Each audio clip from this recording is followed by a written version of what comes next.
හත්වෙනි ගාන 2020 පේපර් එකේ හොඳේ A level පේපර් එකේ හත්වෙනි ගාන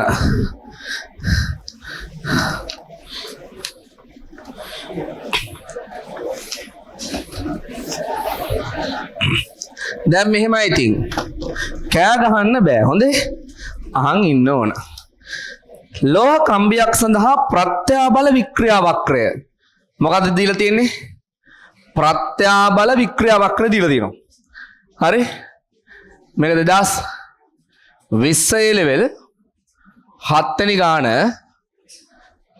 වාට වක්‍රයක් දීලා තිනවා වික්‍රියා ප්‍රත්‍යාබල වික්‍රියාව මේ අක්ෂයට ප්‍රත්‍යාබලය මේ අක්ෂයට මෙහෙම ගිහින් ඔහොක් වෙලා ඔහොම ගිහින් තියෙනවානේ D C B A හරිද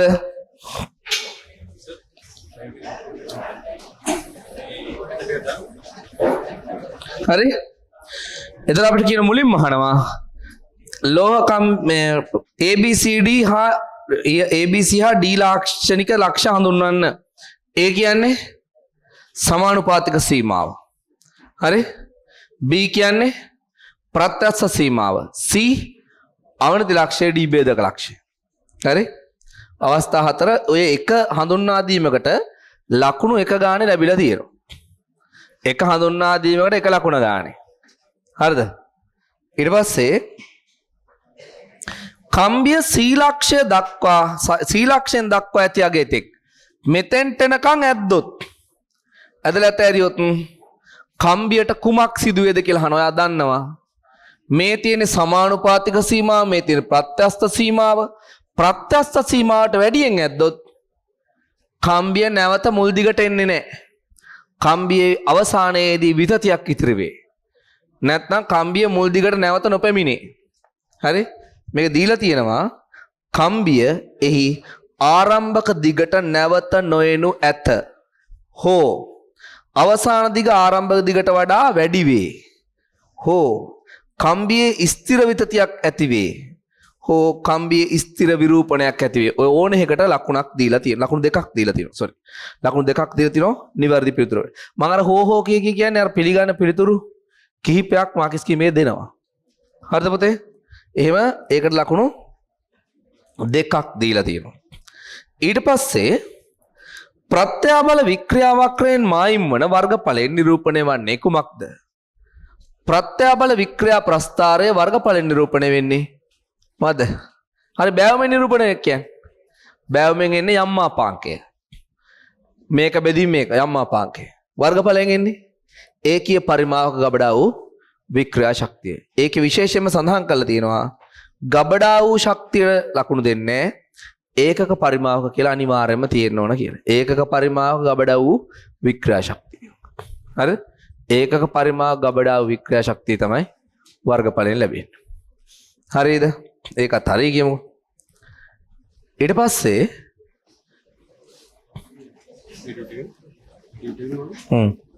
අනිත් එකත් උන් විදුලි ශේෂ්ත්‍ර දෙවන ටියුට් එක හම්බුණාද?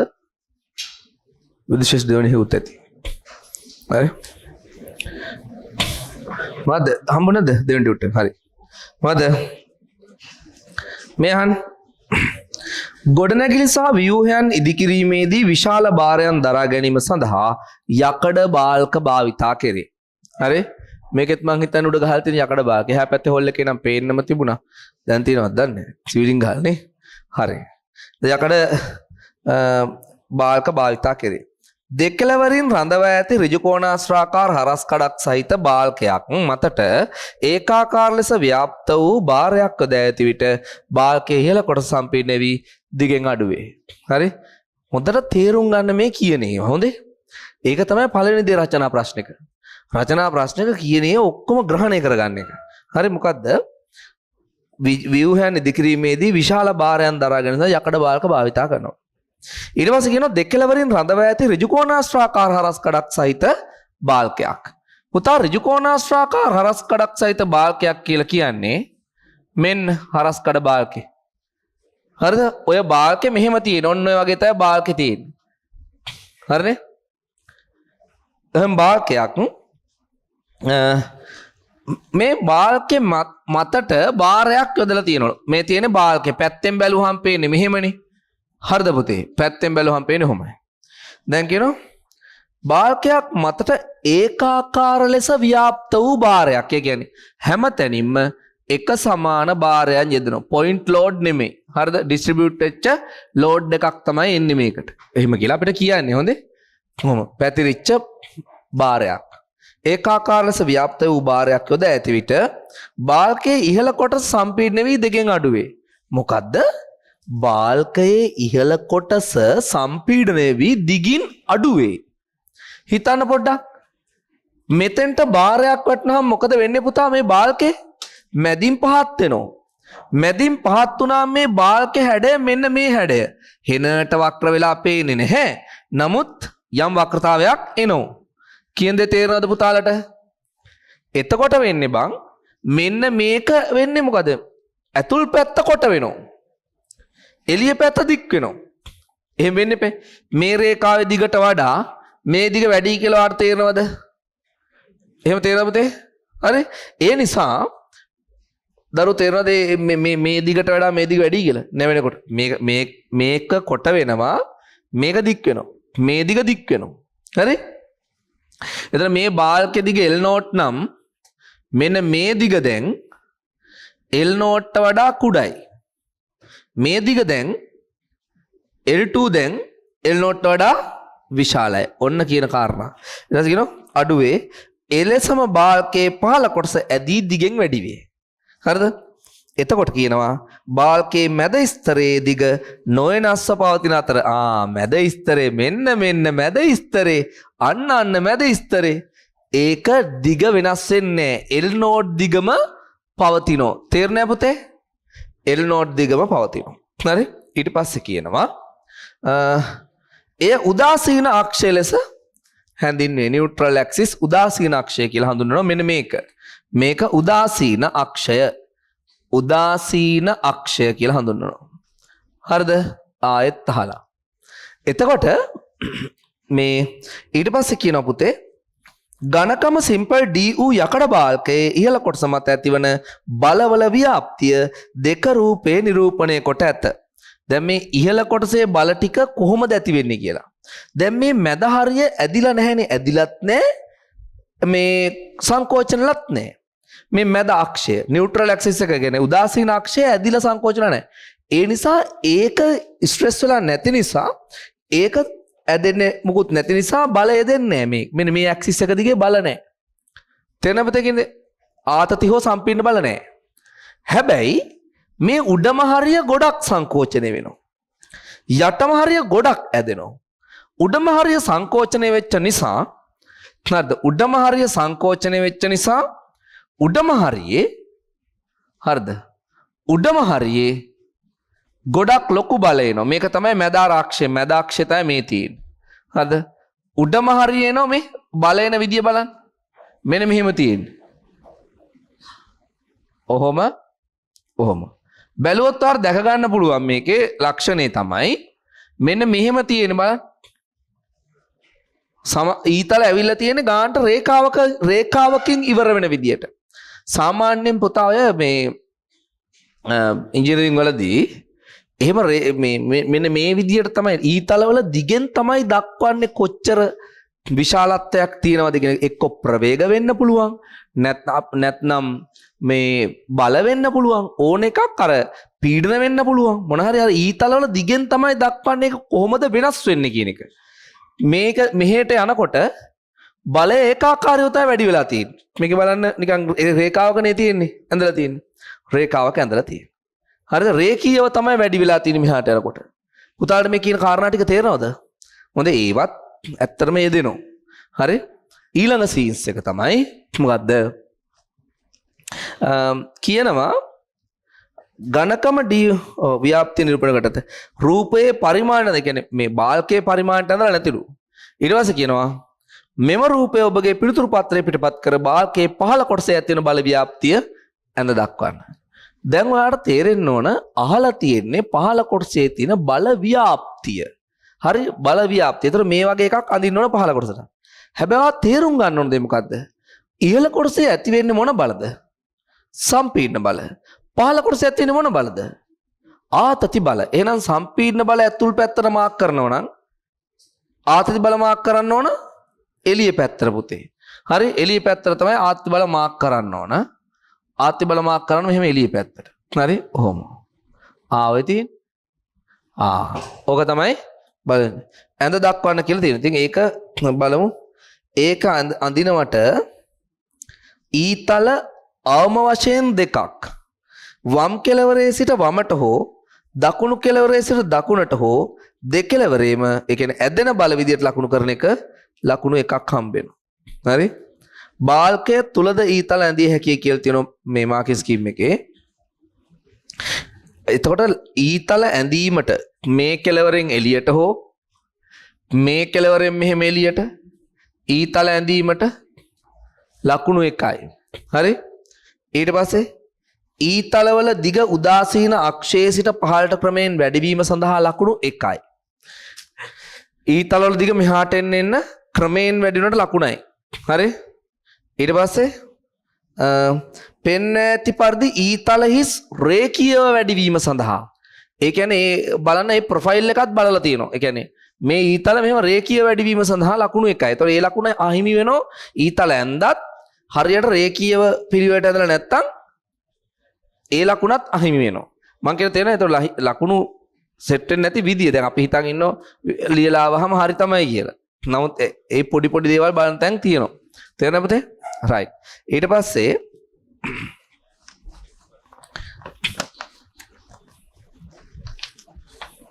අපිට කියනවා දරුවෝ දෙක රූපයේ ඇති බාල්කයේ පහළ කොටස තුන රූපයෙන් පෙන්වන්නේ ඇත. හරි? බාල්කයේ පහළ කොටස විතරයි පෙන්වලා තියෙන්නේ. හොඳේ? බාල්කයේ පහළ කොටස කියන්නේ මොකද්ද? මෙන්න මේ කොටස. ඇදීමට ලක් වෙන කොටස විතරයි.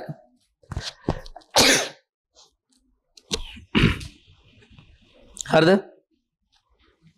තුන රූපයේ පෙන්ලා තියෙන ඇදීමට ලක් වෙන කොටස විතරයි. මම මේක මකන හොඳේ මකලා ගණනය කිරීම ඇති උත්තර.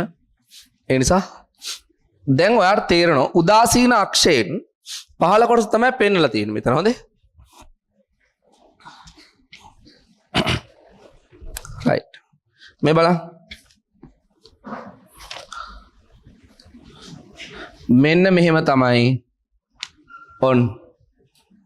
හරි? ඔය පෙන්වලා තියෙන්නේ මොන කොටසද පුතා? උදාසීන අක්ෂයෙන් පහළ කොටස. ඒ කියන්නේ ඇදිච්ච කොටස විතරයි. මේ තියෙන ඇදිච්ච නැති උදාසීන අක්ෂය. හොඳයි. උදාසීන අක්ෂය මම එන්ඩ් නෝට් කියලා දාන්නේ පොඩ මොකද්ද කියලා බලමු දීලා තියෙන්නේ. හරි? හරි? ඊට පස්සේ කියනවා බාල්කයේ දිග හරි. උදාසීන අක්ෂයේ වක්‍රතාරය සිම්පල් R වන අතර ඕහි කේන්ද්‍රයේ ඇල්ෆා කොණයක් ඕ කේන්ද්‍රයේ ඇල්ෆා කොණයක් බාල්කය ඇල්ෆා කොණයක් රේඩියන් වලින් ආපාතනය කරයි. මේ බලන්න. උදාසීන අක්ෂය කියන්නේ මෙන්න මේකනේ උදාසීන අක්ෂය. උදාසීන අක්ෂය එක. එතකොට මිත්‍රා උදාසීන අක්ෂය මගින් මේ විදිහට ගත්තහම මෙන්න මෙහෙම යා කරාම මෙහෙම යා කරාම උදාසීන අක්ෂය මගින් ඇති කරන කෝණය ඇල්ෆා. තේරුණාද? රේඩියන් වලින්. ඊට පස්සේ කියනවා මෙන්න මේ උදාසීන අක්ෂය මෙන්න මෙතෙන්ට තියෙන දුර r සිම්පල් r. හොඳේ? මේ දුර සිම්පල් r. දැන් මේට උඩින් බාල්ක කෑල්ලක් තියෙන ඒක ඇඳලා නැහැ. ඊට පස්සේ කියනවා මොකද්ද? L සඳහා ප්‍රකාශනයක් සිම්පල් r සහ ඇල්ෆා ඇසුරෙන් ලියා දක්වන්න. හරි? මෙන්න මේ ඒක නම් ලේසිනේ. L කියන්නේ මොකද්ද? L කියන්නේ උදාසීන අක්ෂයේ දිග මේක. මේ සඳහා ප්‍රකාශනයක් r සහ ඇල්ෆා ඇසුරෙන් කියන්න බලන්න. S සමාන r θ අනුව හරි? C වල එක කොටස S සමානයි r θ අනුව S කියන්නේ L r ඇල්ෆා. හරිනේ? L සමානයි r ඇල්ෆා. ඒතර ඒක ලියනවට ලකුණක් හම්බෙලා තියෙනවා. හරි? ඊට පස්සේ ඒක අර S සමාන r θ අනුව කියන එක ලියවිලා නැහැ මේකේ. මාකින් ස්කීම් එකේ නිකම්ම තියෙන L සමාන r ඇල්ෆා ඒකට ලකුණයි. ඊට පස්සේ කියන L ඩෑෂ් සඳහා ප්‍රකාශනයක්. මොකද්ද බං L ඩෑෂ් කියන්නේ? L ඩෑෂ් කියන්නේ මෙන්න මේ ටික. බාල්කයේ ඝනකම කීයද? බාල්කේ ඝනකම simple R D alpha D කියන්නේ ඝනකමනේ. ඔව් ඝනකම du යකඩ බාල් කියන්නේ. එහෙනම් මේ ටික කීයයි? D බෙදීම 2යි. ඇයි? තව කෑල්ල මෙතන තියෙනවනේ. හරි D බෙදීම 2යි. එහෙනම් දැන් L dash සඳහා ප්‍රකාශනයක් කියන බලන්න R D සහ L alpha ඇසුරෙන්. හරි? දෙවෙනි කොටස නැවතත් S සමාන R θ අණුව L dash සමානයි මොකක්ද දෙන්නේ? R ධන D බෙදීම 2 තමයි අරය වාරයක් කෝණය ඇල්ෆා. හරිනේ? ඔහොමයක් ගත්තා. ඊට පස්සේ කියනවා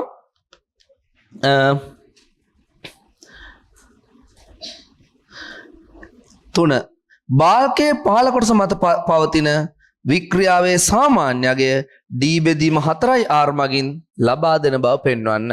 මොකද්ද පුතා? බාල්කයේ පහළ කොටසේ වික්‍රියාව නේද කියන්නේ ඔය. වික්‍රියාව. හරි? ඔයා හොඳට කල්පනා කරලා බලන්න වික්‍රියාව කියන්නේ මොකද්ද පුතා? වික්‍රියාව කියලා කියන්නේ විතතිය බෙදීම මුල් දිග. දැන් මාර කේස් එකක් හොඳේ. දැන් මේ බාල්කයේ පහළ කොටසේ උදාසීන අක්ෂය ඇදිලම නැහැ. පල්ලයක් කෙලවර හොඳට ඇදිලා. ඒතරට තේරෙනවද මේ විවිධ තැන් එකම ප්‍රමාණයෙන් නෙමෙයි ඇදිලා තියෙන්නේ. ඒ වගේම බලන්න අහපු ප්‍රශ්නය තුලේ වික්‍රියාවේ සාමාන්‍යයක් ගැන කතා කරනවා. එනවාට තේරෙන්න ඕනේ මේ වික්‍රියාවේ සාමාන්‍යය කොහොමද ගන්නෙ? සාමාන්‍යය ගන්නෙ ඔයා විතතිය සාමාන්‍ය විතතිය මධ්‍යන විතතියක් අරගෙන මධ්‍යන දිගකින් බෙදන්න වෙනවා ඔයාට. කියන දේ තේරෙනවද? එතකොට ඔයා ගන්න ඕනේ මේකේ දිග L. මේකේ දිග දැන් ඔයා දන්නවද? නේ? ඒ දෙක එකතු කරලා දෙකෙන් බෙදුවොත් මධ්‍යන්‍ය දිගේනෝ. පොඩේ මධ්‍යන් දිග නෙමෙයි පොඩේ මේ මුල් දිග නෙමෙයි මුල් දිග L ගෙම බෙදුවම හරි මධ්‍යන් දිග ඕනේ නැහැ. හරි? ඇයි මුල් දිග මේක තියෙන්නේත් බං L දිගේනේ මුලින්. මේ මුල් දිගනේ. ඔය මුල් දිගෙන් බෙදන්න ඕනේ L ගෙන් බෙදන්න ඕනේ. මොකද්ද ඇදිච්ච ප්‍රමාණය? ඇදිච්ච ප්‍රමාණය මෙයා ඇදිලා නැහැ. මෙයා උපරිමින් ඇදිලා. එහෙනම් ඉස්සෙල්ලම හොයමු අපි පල්ලෙහා කෙලවරේ විතතිය. හරි? තුන්වෙනි එක මොකද්ද අපි කියමු මේ පහළම ස්තරයේ විතතිය කොහොමද හොයන්නේ පුතා? E dash සමානයි L dash ඍණ L. L dash කියන්නේ මේක. R alpha ධන D බෙදීම 2යි alpha ඍණ L. පුතේ තේරෙනවද ඒක? හරි? කොහොමද L එක?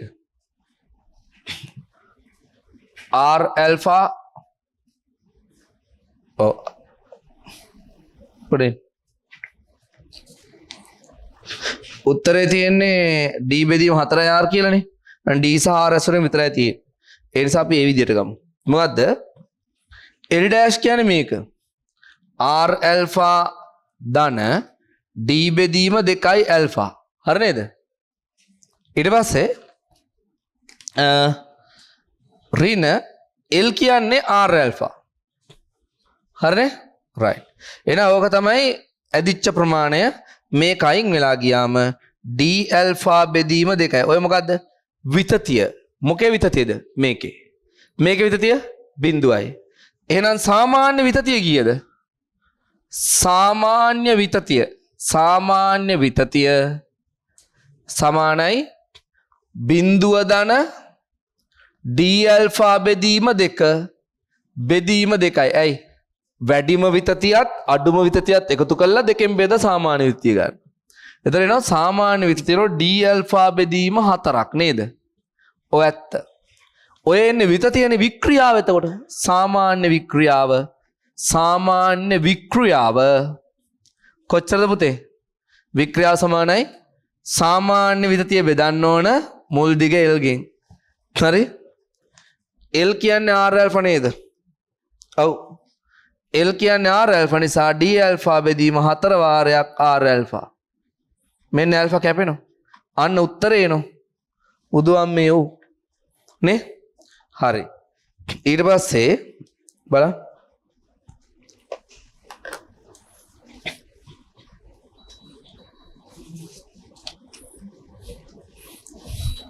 පහළ ස්තරයේ විතතිය ඒක ඒ කියන්නේ පහළ ස්තරයේ විතතිය හොයාගන්නට ලකුණු එකයි. පහළ ස්තරයේ විතතිය මේ තියෙන්නේ. ඒක හොයාගෙන විතර පහළම ස්තරයේ විතතිය හොයාගෙන ලකුණයි.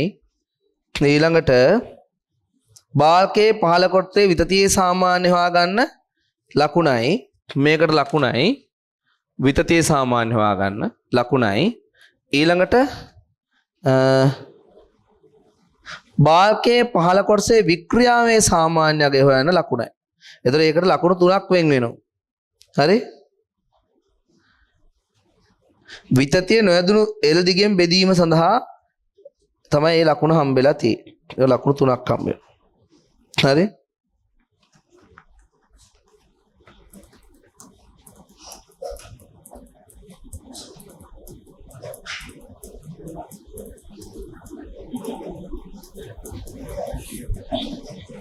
ඊට පස්සේ අහනවා D වල 1 උදාසීන අක්ෂය ඔස්සේ ක්‍රියා කරන බලය කොපමණද? ඉතින් උදාසීන අක්ෂය එක ඩිංගක්වත් ඇදිලත් නැහැ, ඇකිලත් නැහැ. උදාසීන අක්ෂයේ බලය බිඳුවයි. එහෙනම් D කොටසේ 1 D වල 1 උදාසීන අක්ෂයේ බලය බිඳුවයි.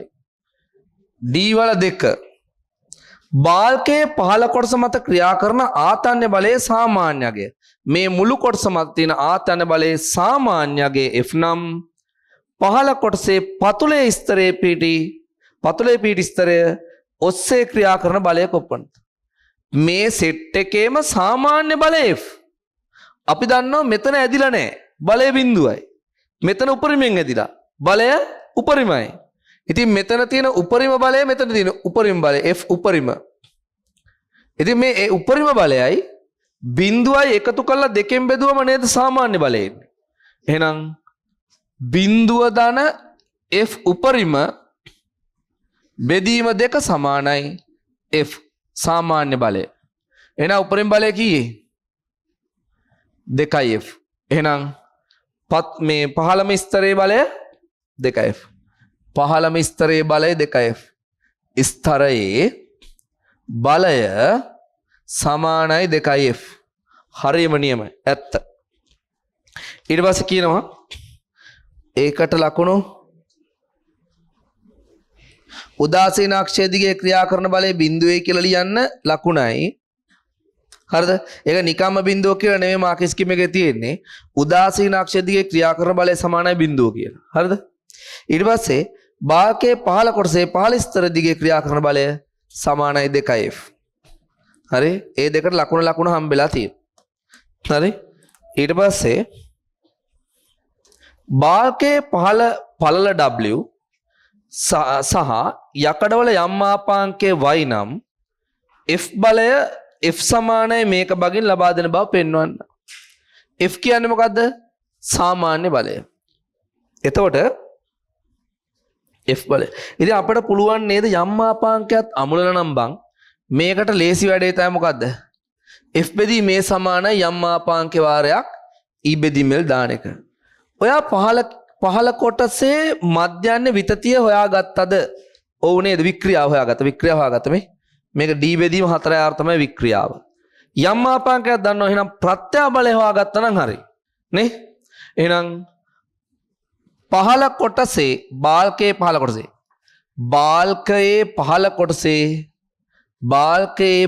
කොටසේ ප්‍රත්‍යාබලය. ප්‍රත්‍යාබලය කොහොමද හොයාගන්නේ? බලය බෙදීම වර්ගඵලයෙන්. බලය F වර්ගඵලය කොහොමද ගන්නේ බාල්කයේ පහළ කොටසේ? දැන් අපිට දීලා තිබුණා මේක ඍජු කෝණාශ්‍රාකාර බාල්කයක් කියලා නේ. ඍජු කෝණාශ්‍රාකාර බාල්කයක්. බාල්කේ දැන් ඔහොම තියෙන බාල්කේ ඝනකම D කියලා දී උස D කියලා දීලා. ඇයි? මෙහෙමනේ නැමෙන්නේ. මේ උස තමයි මේ. මෙහෙම තියෙන ඔය උස තමයි D කියලා දීලා තිබුණේ. ඒක මතකයිද? ඒ වගේම දැන් බාල්කයක් බම් මෙහෙම ඔහොම නැවෙනවා. බාල්කයට පළලක් තියෙනවනේ. දැන් මේක නම් බාල්කේ. මේකේ උස තමයි D කියලා දීලා උස. හරිද? හැබැයි මේ පළලක් තියෙනවා මෙහෙම පළලක්. හරිද? බාල්කේ ඔහොම නැවෙනකොට මේ අතර පළල. තේරෙනවද? ඒ පළල W කියලා තියෙනවා. ඉතින් අපි දන්නවා මෙන්න මේ කොටසේ උස D බෙදීම 2යි පළල කොච්චරයි? මෙන්න මෙහෙම තියෙන්නේ. W පළලක් තියෙනවා උස D බෙදීම 2යි. තව මේ තියෙන ඇදිච්ච කොටස බාල්කේ යට කොටස බාල්කේ උඩ කොටස සම්පීර්ණ වෙලා තියෙනවා. තේරුණාද? එහෙනම් F බෙදීම වර්ගඵලය කීයේ? W වරක් D බෙදීම දෙක තමයි ප්‍රත්‍යා බලය. ප්‍රත්‍යා බලය ඕකනම් F බෙදීමේ සමානයි යම් මාපාංකයක් කී බෙදීමේ කාටේ දාන්නේ? බාල්කයේ පහළ කොටසට. බාල්කයේ පහළ කොටසට.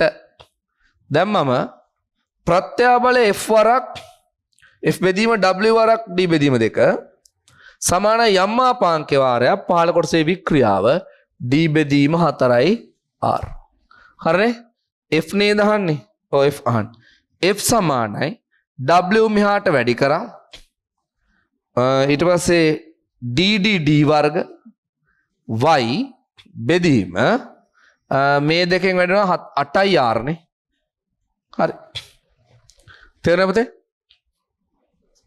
ඊට පස්සේ බාල්කයේ පහළ කොටස එකවරක් 10ට සාමාන්‍ය ආතන්න ප්‍රත්‍යා බලයකට යටත් ඇති විට R අරේ අගය නිර්ණය කරන්න යම් මාපාංකය දීලා තියෙනවා නේ? ප්‍රත්‍යා බලය දීලා තියෙනවා. හරිද? ඉතින් අපි දන්නවා මෙන්න මේ ප්‍රත්‍යා බලය දීලා තියෙන්නේ මෙන්න මේක. අපිට මේකේ ලකුණු ගන්න කියලා කියන්න හොඳේ. මේ යම් මාපාංකයගේ දීලා තියෙනවා. ඔයගෙන් අහනවා ප්‍රත්‍යා බලය දීලා යම් මාපාංක දීලා ඔයගෙන් අහනවා R කොච්චරද කියලා D දීලා තියෙනවා. හරි? ඒවා මොකද කරන්නේ? මෙන්න මේකට ආශි කරන්න. හරි? බාල්කේ පහළ කොටසට F බෙදීමේ සමානයි යම් මාපාංක වාරයක් E බෙදීමෙල් අනුව ප්‍රත්‍යා බලය කොච්චරේ? එකවරක් 10 8යි. යම් මාපාංකය දෙවරක් 10 11යි. වික්‍රියාව D බෙදීම 4යි R. D බෙදීම 4යි R. D කියන්නේ කීයයි කියලා දීලා තියෙනවද? 20යි සෙන්ටිමීටර කියලා දීලා තියෙනවා. මේකෙන් R හොයනවා. හරි? තේරෙනවද? අර උඩ නිකන් ඔප්පු කිරීමක් අහලා තිබුණා නේද? ආතන්නේ ප්‍රත්‍යා බලය හොයන එකට ලකුණයි. හොඳේ? මෙන්න මේ ආතන්නේ ප්‍රත්‍යා බලය හොයන මෙතෙන්ට ලකුණයි. ඊට පස්සේ මෙන්න මේ ප්‍රකාශනයේ y සමානයි සමාන යම් මාපාංකයේ ආතන්න ප්‍රත්‍යා බලය බෙදීම ආතන්න වික්‍රියාවට සමාන කිරීම සඳහා මෙන්න මේකට ලකුණයි ඊළඟට ආයම F සමානයි මෙහෙම කියලා දාලා තියෙනවා. ඒතර මේකට ලකුණු දීලා නැහැ. හොඳේ මේකට දෙන්නේ නැහැ. ඒක දීපු එකනේ. තේර ඔප්පු කරන් දීපු එකට ලකුණු දෙන්නේ නැහැ.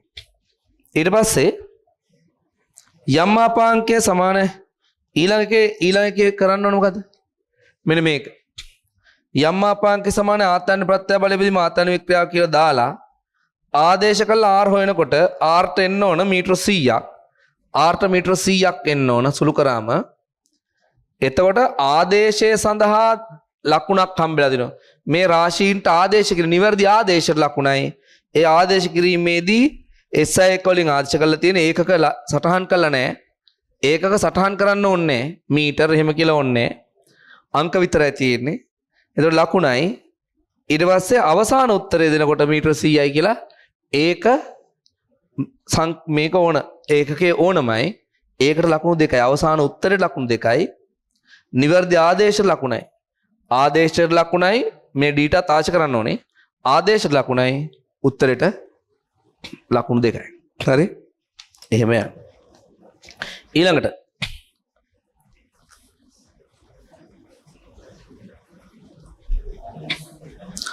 පස්වෙනි කොටස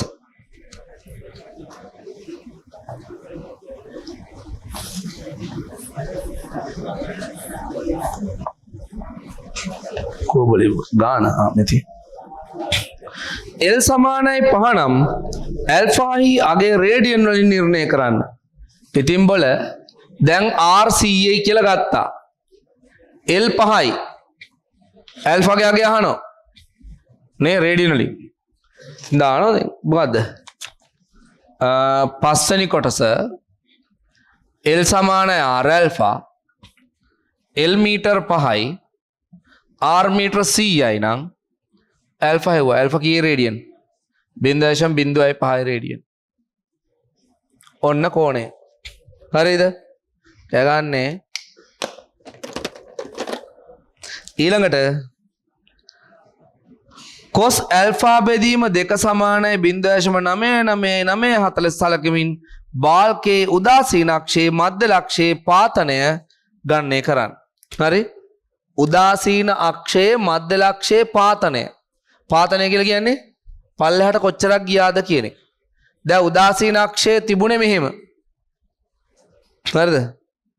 දැන් අපි ගණනය කරේ උදාසීන අක්ෂයේ අරය. හරි මෙහෙම ඔන්නෝම ගණනය කරේ. ඔහොම තිබිච්ච උදාසීන අක්ෂය ඊළඟට මෙන්න මෙහෙම වුණා. හරිනේ? ඔහොම වුණා. හරි? එතකොට උදාසීන අක්ෂයේ පාතනය ගණනය කරන්න එක. එතකොට මෙන්න මෙහෙම තියෙන දැන්. හරිද? ඔහොම ගත්තාම මෙන්න මේ දුර කීයේ? මීටර 100යි. අර මීටර 100යි දැන් බාල්කේ ඇද වෙලා තියෙන්නේ. බාල්කේ උදාසීන අක්ෂයම ඇද වෙලා තියෙන්නේ. උදාසීන අක්ෂය මුලින් තිබුණේ මෙන්න මෙහෙම. එතන මෙන්න මේ දුර නේද ගණනය කරන්න කියන්නේ. ඔව්. එතන බම් මේ මුළු කෝණය කීයේයි? ඇල්ෆා. එහෙනම් මේක ඇල්ෆා බෙදීම 2යි. මේක ඇල්ෆා බෙදීම 2යි. ඔයාලට තේරෙන්න ඕන මෙන්න මේ දුර කොච්චරේ? R. අරේනේ. මේ දුර කොච්චරේ? මේක ඇල්ෆා බෙදීම 2 නම් මෙන්න මේ දුර R cos ඇල්ෆා බෙදීම 2යි නේ. හරි? ඉතින් එහෙනම් බම් මේ දුර කීයේ? මේ දුර මෙතන ඉඳන් මෙතනට කීයේ? අරය. Simple R. මේ දුර කීයේ? R cos ඇල්ෆා බෙදීම 2යි. එහෙනම් මේ ටික කීයේ? R ඍණ R cos ඇල්ෆා බෙදීම 2යි. එහෙනම්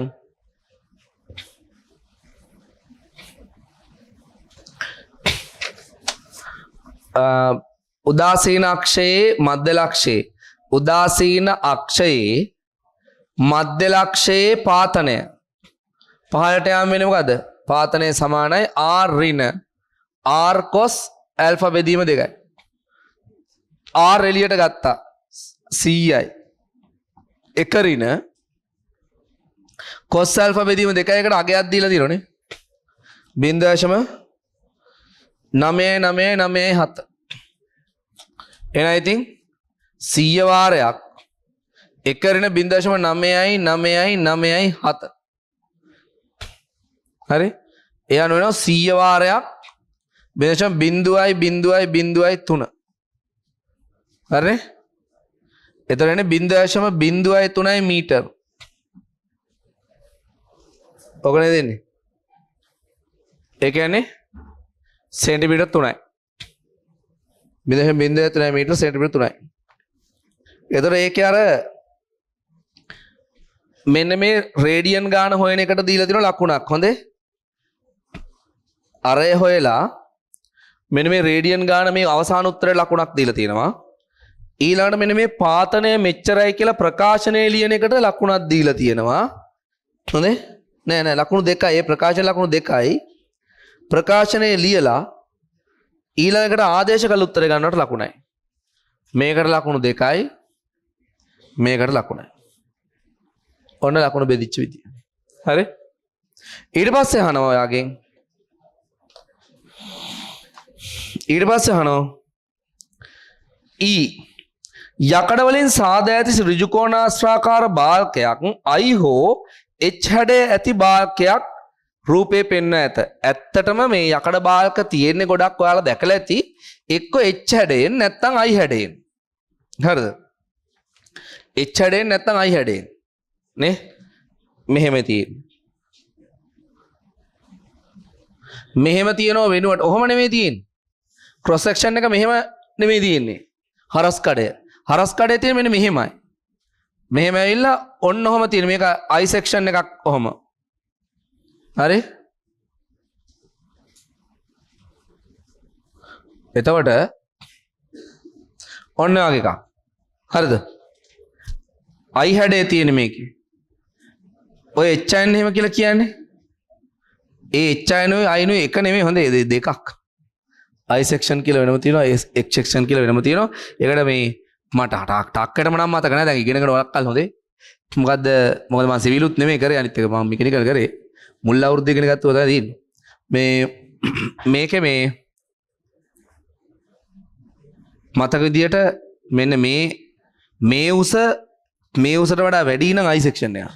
හරි? එහෙම. අනිත් පැත්ත H section එක. ඒතර ඔන්නෝම තමයි දාලා තියෙන්නේ. ඇයි කියලා නෙමෙයි මෙහි ඇති වාසිය සඳහන් කරන්නේ.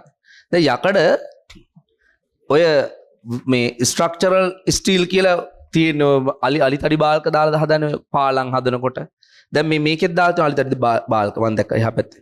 මේකෙත් එහෙම තමයි ඇත්තේ යකඩෙන් ගහලා ඇත්තේ වහලා. එතකොට මේ ඒ තඩි බාල්ක දැම්මහම පුතා ඒවා ස්ට්‍රක්චරල් ස්ටීල් හරි ඝන. හරි මම විදුලි එක හදනකොට ස්ටීල් වලින් හැදුවේ. එතකොට ඒකේ ඒ කාලෙත් ඔය ක්‍රයිසිස් එකට කලින් උත් ඒ කියන්නේ ඔය මිලහෙලාම්ුනේ අම්බානකට ඊට කලිනුත් ඒකේ ටොන් එකක් කිලෝ 1000ක් ලක්ෂ 3මාරක් විතර වුණා. ඒ දවස්වල. හරි? එතකොට සාමාන්‍යයෙන් මම ඒ දවස්වල ගත්ත පළවෙනි ලොට් එක ගන්නකොට මිලියන 100ක ගත්තා. යකඩ විතරක්. හරි? ඔව්. එච්චර යකඩ තියෙන විදුනේ. මොකද ඊට පස්සේ ක්‍රයිසිස් එකෙන් පස්සේ ඒක 3 ගුණයක් විතර වැඩි. දැන් මම හිතන්නේ දැන් ලක්ෂ 15ක් 20ක් විතර වෙනවා ඇති. ටොන් එක. 15ක්වත් වෙනවා ඇති. හරි? දැන් මම දන්නේ ක්‍රයිසිස් එකෙන් පස්සේ ආයි අඩුණක් දන්නේ නැහැ. හෙව්වේ නැහැ ඉතින් මම හදලා ඉවරයි එතකොට. මොකද්ද මේ මම වියදම කිව්වේ මොකක්ද දන්නවද? හේතුවක් ඇතුව. දැන් ඔයා හිතන්න මේ වගේ පම්පොරි කියවන්නේ බං කිව්වේ හේතුවක් ඇතුව කිව්වේ ඒක. මේ වගේ අහගන්න මේ වගේ සෙක්ෂන් එකක් දැම්මොතින් ලොකු මැටීරියල් ප්‍රමාණයක් ඕකට අඩංගුයි. තේරෙන්නේ? මේ වගේ I section එක මේ හරි හිස්නේ බං. යකඩ අඩුවෙන් තමයි පාවිච්චි කරලා තියෙන්නේ. හැබැයි වාට තේරෙනවද? වැඩිම ස්ට්‍රෙස් එක තියෙන්නේ කොහෙද? වැඩිම බල තියෙන්නේ කොහෙද? වැඩිම මේ ප්‍රත්‍යාබල ക്രിයා කරන්නේ කොහෙද? උඩයි යටයි. වැඩිම ප්‍රත්‍යාබල ක්‍රියා කරන හරියදී මැටීරියල් තියෙනවා ඒක දරා ගන්න. ඒවට ඔයා දන්නවා කැඩෙන්නේ හරස්කඩ වර්ගඵලය අඩු වුණාම. ඒ කියන්නේ ප්‍රත්‍යාබලය යම් ගාණක් ඉක්මෙව්වහම. කියන දේ දෙන්න මතකයිද? ප්‍රත්‍යාබලය යම් ගාණක් ඉක්මවද කැඩෙන්නේ. බේදක බලය සමානුපාතිකයි වර්ගඵලය කියලා ඉගෙනුවා. ආයි බලන නෝට් එක. හරිද? බේදක බලය කැඩෙන බලය වර්ගඵලයේ අඩු වෙන්න අඩු බලයකදී කැඩෙනවා. නමුත් ඉතින් ඇත්තටම මේ හරියට දාලා වැඩක් නැහැ යකඩ. ඇයි මේ හරියනේ ලොකු බලය දෙන්නේ. ඒ බල දරා ගන්න පුළුවන් විදියට වර්ගඵලයක් මේ හරිය තියෙනවා. තේරෙනවද? එතන මේක ලාභදායී. වාසි. මේ වගේ සෙක්ෂන් එකක් භාවිත කරනට වඩා. ඉතින් වැඩිම ප්‍රත්‍යාබල යෙදෙන හරියේදී ද්‍රව්‍ය තියෙනවා. අඩු හරියේදී ද්‍රව්‍ය නැතිවීමෙන් ආර්ථිකත්වයෙන් වාසි. තේරෙනවද කියන්නේ? ඔක තමයි කතන්දරේ. ඉතින් ඕකේ මේ ඒකට හේතුවනේ අහන්නේ වාසිය සඳහන් කරන්න. උපරිම සම්පීඩනය බාල්කයේ ඉහළ කොටසේ හෝ ඉහළ ස්තරවල සිදුවේ. උපරිම සම්පීඩනය. ඒකට ලකුණයි. එලෙසම උපරිම ඇදීම බාල්කයේ පහළ කොටසේ සිදුවේ. පහළ ස්තරවල සිදුවේ. උපරිම ඇදීම සිදුවන්නේ පහළ ස්තරයේ උපරිම සංකෝචනය වීම සම්පීඩනය වීම සිදුවන්නේ ඉහළ ස්තරේ. හරි නේද? ඉහළ ස්තරේ. ඊළඟට එබැවින් අයිබාල්කයක ඇතිව හොඳම වාසිය නම් ද්‍රව්‍ය තිබිය යුතු තැන නියම ප්‍රමාණයෙන් තිබීමයි. හරි? තිබිය යුතු තැන නියම ප්‍රමාණයෙන් තිබීමයි. මේ බාල්කය වඩා ලාභදායි හෝ අඩු වියදම් හෝ සැහැල්ලු හෝ අඩු ස්කන්ධය හෝ අඩු බරක් බවට පත් කරයි. ඔය අර දෙන්නේ හෝ කිය ඒ හැම එකටම ලකුණක් දෙන්න කියන. ඒතර ඔය කොටසට ලකුණු 3ක් හිමි වෙනවා. ඒක ඔයා පැහැදිලි කරන්න ඕන. ඒ පැහැදිලි කරද්දී අඩංගු වෙන්න ඕනේ උඩ කෙළවරේ වැඩිම සම්පීඩනය දෙන බව, පහළ කෙළවරේ වැඩිම ආතතිය දෙන බව. ඒතර එම තැන් වල පදාර්ථ තියෙන බව. මගේ තේරෙන්නේ එම තැන් වල පදාර්ථ નિયમિત ප්‍රමාණයෙන් තියෙනවා කියලා කියන්න ඕනේ. ඒතර ඒවට තමයි ලකුණු දීලා තියෙන්නේ. හරි? ඒ වගේම වාසිය තමයි මේක ලාභදායි. ඒ වගේම බරත් අඩුයිනේ. සැහැල්ලුයි ලාභදායි. හරි? ආයහල.